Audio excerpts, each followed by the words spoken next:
Welcome to another episode of Cardboard Collection Chats, where we talk about cool cards in my collection. And this week's episode, we have a serialized Edgar 179 out of 500. So ever since Brothers War a few years back, Magic the Gathering has been dabbling in serialized cards. Some sets like Brothers War and Ravnica Remastered had so many serialized cards in them, the pull rates were really easy. Starting in 2025 with Innistrad Remastered, Wizards had announced that they'd be going to a one serialized card chase per set moving forward. So as 2025 moved along, sets like Innistrad Remastered, Aether Drift, and Tarkir Dragonstorm had serialized 1 of 500 chase cards, but just a single card in the set, not a ton of them like back in the Brothers War. However, there were some sets in 2025 like Edge of Eternities and Spider-Man that had a singular chase card, but they were not serialized. They were just really tough to pull. I'm looking at you, Soulstone. Now, me personally, I'm a really big fan of serialized cards. I think there's something neat about the chase of getting something that's in limited quantity, whether it's out of 500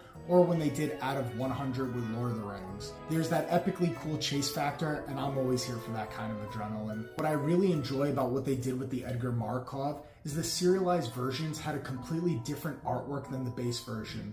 This is what I think serialized cards should be in Magic the Gathering. You should have your base copy that you could pull in the set, so that's your playable game piece, and then you should have your serialized collector item that comes with exclusive artwork that can only be captured out of the 500. It's a tale as old as time when it comes to the argument between having your game pieces and having your collectible pieces, and I think this is the perfect way to balance it out. Have the unique special treatment artwork for the serialized chase cards, and also have your base copies in the set so that way there's a lot of access for everybody.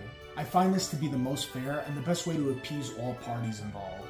And I really do believe the answer is just that simple. We could have our Edgar Markov deck for when we go to our local game store. This is a 3D printed casket with Edgar Markov on it, housing my commander deck, which I carry around my base copy of Edgar Markov with.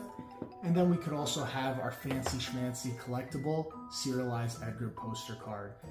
That's serialized Edgar Markov, and that's just another cool card in my collection.